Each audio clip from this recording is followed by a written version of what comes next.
Mark Asquith, thanks so much for being on the show, on the Earl Hall Show. Definitely appreciate you taking time, especially across the pond, to be with me here today. Definitely appreciate it.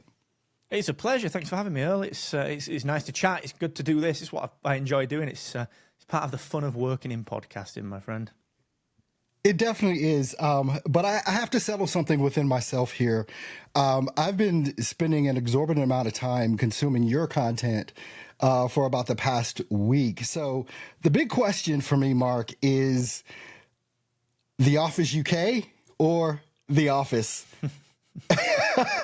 Good question. Divisive. I always go with the OG. The Office UK is so good. It's probably my favorite. My favorite media of anything. But it's such a different type of humor. You know, the first time I watched the US Office, I was fascinated because I remember the UK Office. Okay, so this came on. We got the BBC only had 2 channels back then, so BBC One, BBC Two, right? And there were 2 TV shows that I watched on BBC Two that no one else had really seen when they first came on, and they both went on to be huge. The first one was 24 with Kiefer Sutherland. I watched it the day it landed on BBC Two, and it went stellar. It went crazy. And I remember seeing day one. I was like, "This is insane! What a show!" But then it was The Office. Okay, so I'm working in an office, which is just like Wernham Hogg in the UK version, and I mean, I could relate, and I still can relate to it, and because it was the first time I'd seen a mockumentary like that. It was obviously hugely inspired by like Partridge and Spinal Tap and Monty Python to a degree, but it was I was like, what is going on? What is this reality? Anyway, Brent was a character. I mean, I loved the BBC version of it. I mean, obviously, I watch The Office here. Actually, it's on every day, all day, pretty much here, and I just keep watching it when I have nothing else really to do. But I went and found that version of The Office. I never knew it existed, and I think I just binge watched the whole thing on. I think it was Netflix or something like that I watched it on, and was just the humor just got me. It is different from U.S. humor. It is a lot different from U.S. humor, but it's hilarious. It's so awkward. It's so uncomfortable. Yeah. And I think to the point about the humor, like it's fascinating because I've sort of found this being a speaker and going out and speaking at podcast movement and doing the TEDx and the Harvard stuff. Humor is different in the UK and US. Like I'm quite a dry person in terms of humor, and it doesn't always land in the US. It does in places, but the US humor is different. So when I watched the first season of the US Office, that is very close to the first season of the UK one, and then season 2 and season 3 in particular and beyond of the US one, it really realizes that it's for a US audience. And don't get me wrong, the US one I still think is as good as the UK one. They're just so different. And they are both geniusly written pieces of comedy. So yeah, I respect them both, but I've got an affinity for the tragedy that is David Brent, mate. Yeah, I mean, Ricky Gervais, he was one of the executive producers on the U.S. Office as well. So, I mean, and he appeared in an episode of the U.S. Office too, where, Michael Scott and him met outside the elevator or whatever. But I know the first season was very closely related to The Office UK with what they put out. And I mean, people that don't know about The Office, I don't know where you've been. But if you haven't seen the UK version, look it up because it is definitely worth the watch on that. So, I mean, this whole thing about podcasting for you, where did this passion come from that you're so deeply entrenched in it now? I mean, you've got like 85 podcasts yourself, being a little cheeky there. But I mean, I know there's at least 4 that I've seen and have kind of gone through. But where does this come from for you? Yeah, I'm lucky. I get free podcast hosting, so I do as many shows. That's fine. I'm cool with that. Yeah, it's an interesting one, actually. So I enjoy... I'm one of those people that when I like something, I really get into it. And there's not a ton of stuff. I've not got tons of hobbies. The things that I really enjoy are podcasting, and I'll talk about that in a second because it's back to the question. But I enjoy, if anyone can see behind me, Star Wars, and there's some DC stuff. Like they're my two big pop culture loves, and I love golf. I love playing golf. There's a putting mat and a Scotty behind me. I just love those things. So I've sort of got a podcast about those things. I've got a Star Wars show, which is a bit of fun. I've got a golf show, which is a bit of fun. I've got like a golf simulator sort of mini YouTube channel and little TikTok thing going on. So I just enjoy getting involved with things, and that's where the podcasting piece came from. So I was flashback like 10 years now, Earl. I was probably 2013, 2012, maybe even 2011 actually when I started considering this. So I used to run a design and digital agency. So anyone that's used Captivate will know, which is our podcasting platform, will know that the interface is really clean, the branding's really clean, and that comes from our background in. I had a digital agency, so we built platforms, we built websites, we built tech, but we did branding, which is what you can see throughout Captivate and so on. So as I was doing that, I was getting to the point in my career at that point, I was probably like 30 years old, where I was getting a little bored. I was getting a little frustrated with this idea that to keep progressing, we would have to go out and pitch people for work, and the people that could decide what we were able to have commissioned were generally people that didn't know that much about what they were commissioning. So as an example, you would have we get commissioned for some software that was online, say education software, but we'd get commissioned by the IT manager.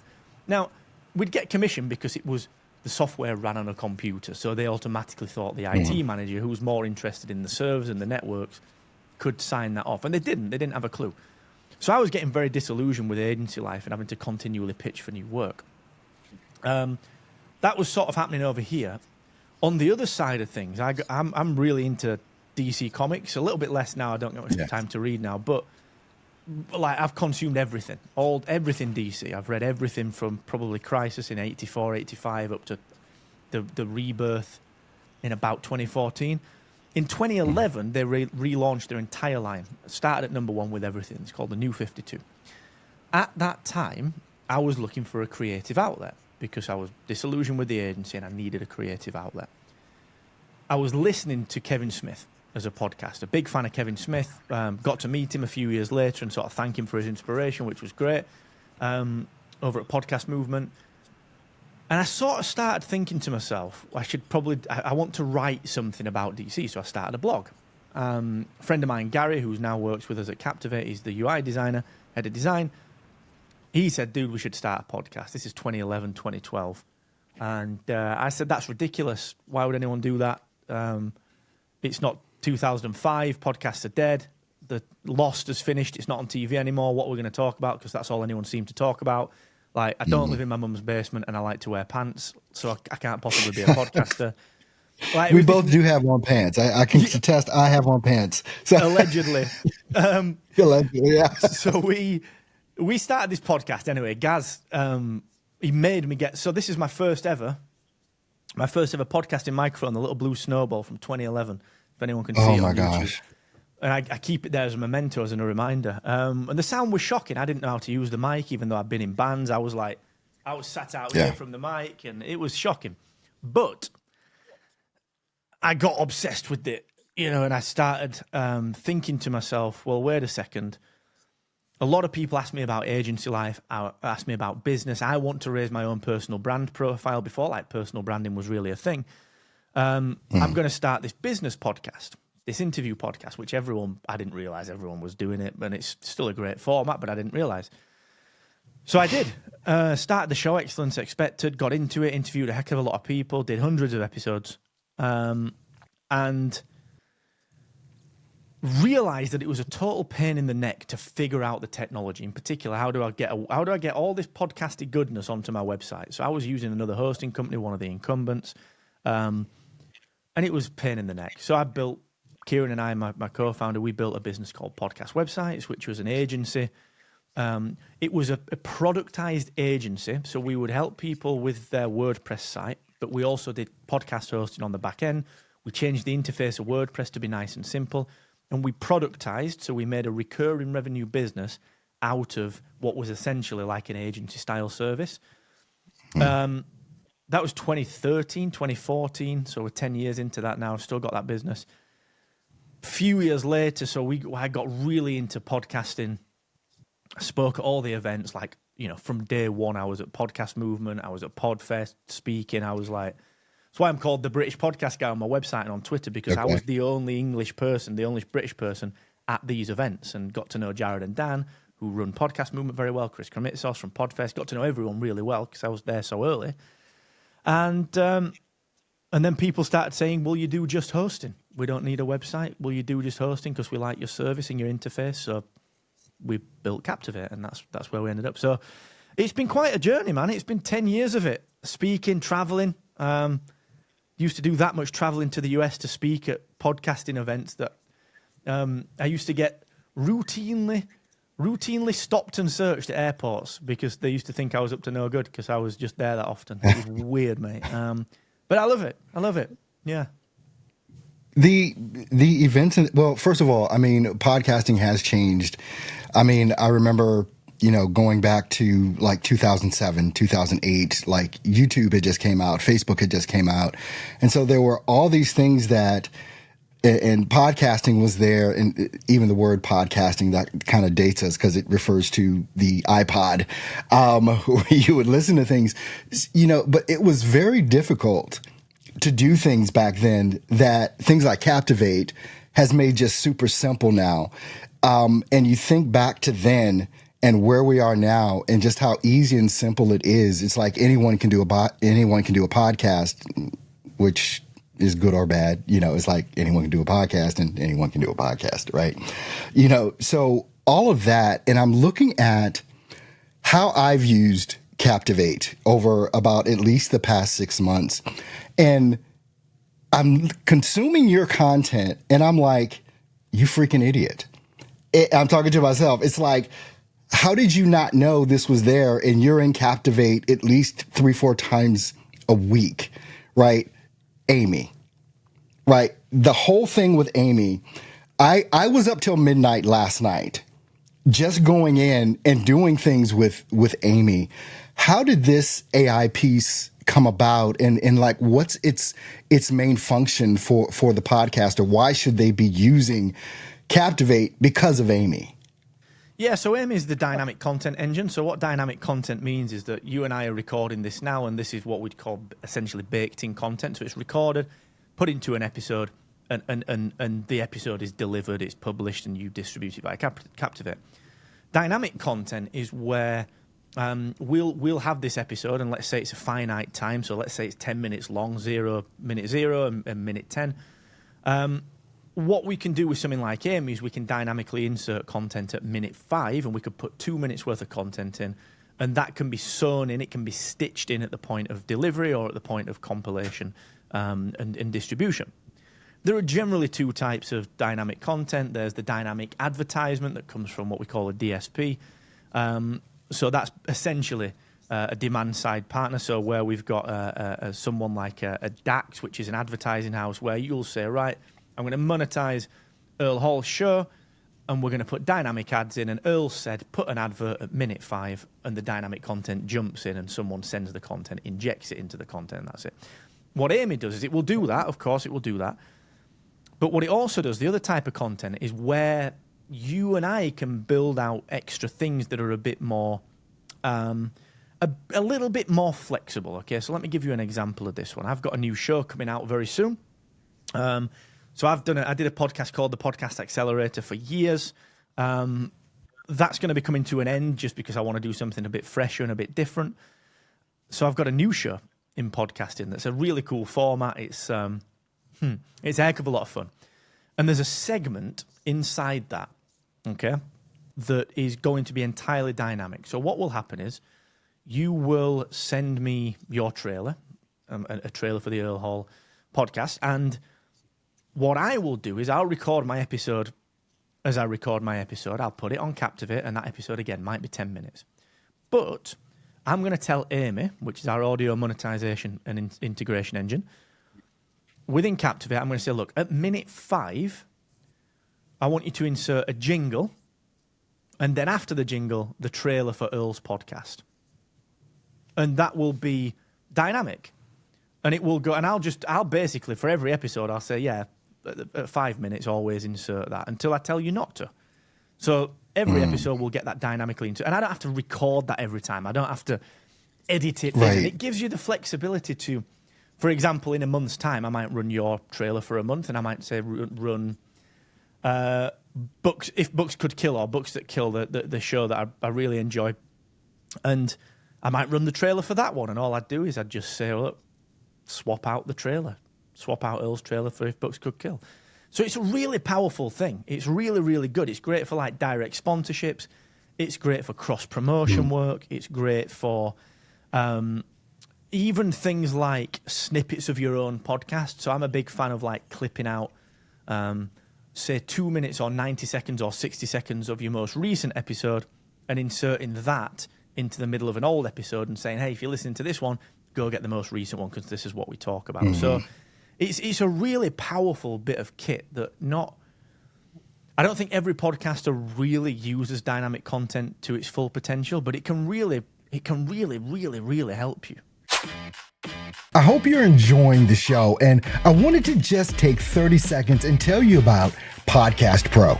It is a community of podcasters just like you that are looking to start, build, and grow their own podcast. If you want to see what it's all about, just click the link in the description for Podcast Pro. Now, back to the show.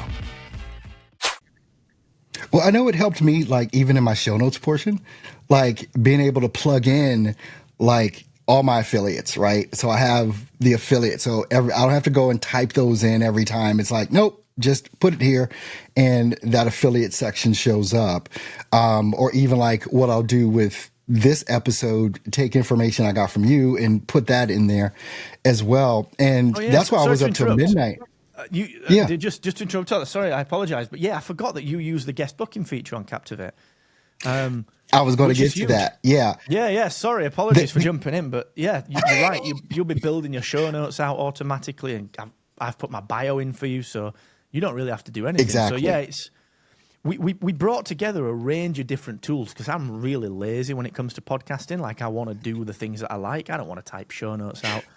So we thought, well, I'll get Earl to put in his details if he's going to be a guest on my show. We'll do some reusable blocks in the show notes that you can attach to the audio, and we'll build up the show notes for you. So it's huge. Yeah, you're really using it to its fullest potential, which we appreciate. Well, I mean, I do. The Earl Hall Show is a video first podcast, right? And then, I get the audio because I use Riverside, but I use Captivate to book guests. It's like, because of the powerful engine that it is, even though I'm video first, it's like, well, no, Captivate has this amazing thing. I can just send this link to folks, have them schedule and book their interviews, and I get all your links and website and, all that kind of stuff, which makes it extremely valuable to me just from that standpoint. Even with like the podcast that I do, the Earl Hall Show, and it is video first, and then it's audio. I'm going to ask you a question here, so I'm going to hopefully get some coaching on this question. I struggle with figuring out whether I want to promote the video podcast, which is on YouTube, or do I want to promote the audio podcast, but I feel like I need to be doing both. But sometimes I struggle with how to do that. How would you suggest to a podcaster like myself that does video and audio to kind of promote both, to make sure that both are growing? Yeah, it's a tough situation. It's probably even a different answer like this year than it is last year, and will probably be a different answer next year. So YouTube sort of got into podcasting, but it's not that good. It doesn't necessarily work well from an RSS distribution perspective, or as well as it could do. So my advice to people that are doing this, and I do this with a couple of my shows as well, is very much about, look, YouTube is a different channel with different algorithmic needs, and it's got requirements, and it's got ways that you can work with the algorithm. So I would suggest that the first thing that you do is think about search, is you think about optimizing your titles across the board for searchability. So as an example, let's say of our golf show, we know that Tiger Woods moves the needle. Whether you like him or don't like him, he's Tiger Woods. He's going to move the needle. He's the needle. If on YouTube we've got a podcast out that's very much talking about like what Tiger might have said about coming back at Genesis this week or whatever, we'll put out something, and we did. It was called, the title was "What Did Tiger Woods Say?" Because it looks quite hyperbolic, and sadly, YouTube works off hyperbole. It works off people. Whoa, what is that thing there? And it worked. It's like 9,000 impressions on YouTube. But the same might not be said for the podcast. So the episode, from a podcasting perspective, may be very, very different. So it's the same content, but the title of that might be "Is Tiger Woods playing at the Genesis Invitational at Riviera?" And so what that's doing is that's very much targeting Google's results, because we all know Google indexes podcast episodes anyway. So what I'm doing is I'm optimizing my titles for the type of searching and the type of traffic and the type of algorithms that are driven through each individual platform. And that's what a lot of people don't do. There was this big thing years ago called repurposing, and everyone bleats on about it, and it's fine. But repurposing is not really going to get you that far. You know, repurposing, just automatically publishing your podcast to YouTube, it's good enough and it's fine, and it will garner a bit of attention, but it ain't going to grow, in my opinion, because what you're not doing is working with what YouTube wants you to work with. So my recommendation still is, rather than using YouTube's ingestion tools via RSS, is to just upload, is to just take your video, optimize it, create a really good image for it, and put that on YouTube as a YouTube video. Whether we call it a podcast or not doesn't really matter. Like, it doesn't matter. YouTube doesn't, as far as I know, do that much algorithmically different to surface podcasts that are marked as podcasts in YouTube versus normal videos. So treat it as a video. Then in the podcast world, you know, when you're publishing your audio, optimize for searchability, optimize for search queries. You know, with this one, for example, you might call it something like what is something along the lines of like what is the best tool for busy podcasters? You know, why Captivate is the choice. And I'm not saying that because we run Captivate. I'm saying that that's what we're talking about. I might use that exact title. Well, there you go, and try it. Yeah. And that will pull through to your website and so on and so forth. So yeah, it's a very interesting problem right now. And I would say, like I said, that may change in a year's time, because we don't know how YouTube's going to play. Is it going to change the way it indexes things that are marked as podcasts versus the way it works with things that are just generally videos? So who knows? It's an ever-moving landscape. So it's quite an interesting problem. Both you and I, it is an interesting problem, and I'm sure I'll still have it after this episode. But that's all right. I solve problems as an entrepreneur. That's what we do. We solve problems, right? Both you and I apparently are using a Shure SM7B microphone, right? Audio quality on podcasts, audio in particular, well, both video and audio, but we're talking strictly audio here, is very important to me. Back in the day, well, I still do voiceover, right? I was a voiceover coach, showing voiceover artists how to do voiceover and all this other thing. So audio has always been important to me, and how it sounds. Is that translating, do you think, now to today's podcaster, that audio needs to be something that is on the top of their list of making sure that they get right? Audio is always important, and there's the old sort of podcasting adage that is, people won't come for the audio quality, but they'll leave because of it. And I think that's really important. I've only just actually moved to this mic like a year ago. For the last 10 years, I've had a Rode Procaster. Still an amazing mic, still got it back there somewhere. It's just I liked the tonality of this one. and fancied a change. But it was always very important to me to get on the mic and to deliver the sound very, very clearly and properly. And I do think the general indie podcaster is now awake to that a lot more than they were. And I'm glad for that, because quality microphones have really come down in price. I can get an ATR 2100X for like $70 in the sale. I can get a Samsung Q2U. I can get a pod mic, a Rode pod mic, which is outstanding. I can get the USB version of this.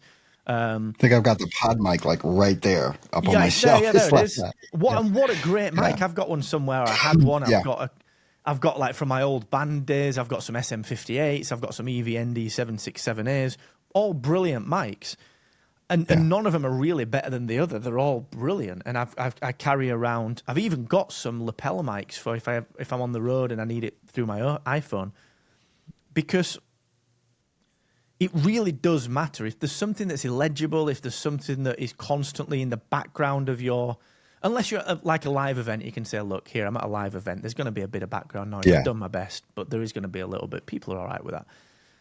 But generally, the level of audio has crept up in quality, which is fantastic. And I do believe that it's not just about the technological element of the quality. It's about your mic technique. It's about being right, cognizant of your technique. And like I could have this SM7B, but if I'm here and I'm over here, you can hear it, but it's not as good. And if I'm doing this and I'm doing this, and people do. I work on a couple of podcasts with people, and they're doing it. They're always doing this, and it's it's silly, but over time that mounts up to a level of unprofessionalism, and it's true. People will think, if all else is equal between this show and this show, the show that's got the better sound quality may well just get it. If I'm busy on time, or if I cut my commute from 5 days to 4 days, one podcast got to go. I've only got 4 days now. Which is it? So it's this battle for attention, and quality counts. It does, and I've always felt that way. I mean, even when I first started doing anything audio, I mean, going back to my internet radio days, right back in 2004, 2005, it's like that audio thing has just always been something for me. We talked earlier about being lazy. You're lazy, I'm lazy, right? So there's this one question that keeps coming up in my mind, and it's about the thumbnail, right? We have the image that we have for our podcast, right? That square image, it's across Spotify, Apple, all of it, right? Should we be creating different thumbnails for each episode, or just using that we already created? What's your thoughts on that? So that has changed again pretty recently. I don't think it was as important previously as it is now. I think many more of the apps are supporting in episode artwork and chapters and whatever else. But the episode specific cover art, I think we should be doing it. We'd be doing it for YouTube because of the search results. If you think about it, on YouTube, what we're trying to do is surface a video. We're not trying to surface a channel. A lot of people think that in podcasting, you're trying to surface your podcast. You're not. You're trying to surface episodes. And brilliant. So when you like we talked about with the title, I want people at that episode. So everything it's like advertising. This is what it is. It's advertising and marketing. Context counts. So for me, I do for all of the golf stuff, now with all the Star Wars stuff, and for this new podcast, and even for my old podcast, the Podcast Accelerator, I have done for years now. It doesn't take long. You just create a template, and the logic is that, number one, it's all about clickability to that episode. It's not to the podcast, it's to the episode. So everything has to be contextualized. So yes, I think so. But the second thing, which I think is super important, is that we don't know how podcast indexing is going to look in 2 years' time, 5 years' time, 10 years' time. We don't know how the search results are going to display. We don't know if the episode artwork is going to be given more credibility or more real estate on screens. We simply don't know. And it makes good sense for the sake of 5 minutes to just put yourself ahead. But also, I would say there is an opportunity now, because not that many people are doing it. I'll give you another example. The big Star Wars fan, big Rocky fan. Actually, Rocky's probably my favorite movie. Carl Weathers, Apollo Creed, Grief Karga in Star Wars, sadly passed away last week. We paid our respects and condolences on our Star Wars episode, Spark of Rebellion, last week. As crass as this is, we have an image of Carl Weathers because we always do episode artwork. If someone's searching for Carl Weathers in the podcasting apps and all else is equal, we've got the picture of Carl there and someone else doesn't. And there's actually a picture of me and Carl there behind me. That's how big a fan we are.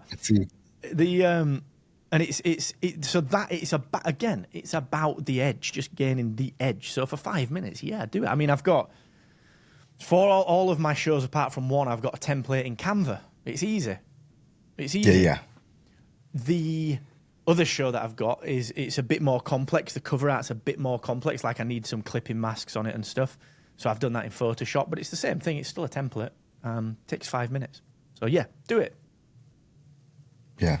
Well, we're going to make sure that we have all of your links that you provided for me in this show, because I want to make sure that people get that. And also, obviously, Captivate isn't sponsoring this episode, but I have an affiliate link for Captivate. So that's going to be in there as well. And I definitely recommend Captivate. And that's why I was so honored to even have you on the show, Mark, because of how powerful this platform has been for me. Kind of wrapping up here, who is the ideal client for Captivate, and what's your mission for Captivate to those folks? Yeah, good question. Also, our mission has remained the same since day one. We only work with serious podcasters. We could have a free account like many other hosting platforms that just want to work with any podcaster. For us, it's about the serious creator. And however you define serious, what I mean by that is like, I like to think I like golf enough to be serious at getting better. So I put my time in, I put my practice in. And podcasting's the same. I do my episode cover art. I care about the quality. I put the time into crafting a good intro for my show, each episode. And I put time into marketing. And every Captivate podcaster is like you. They're like me. They care and they do it seriously.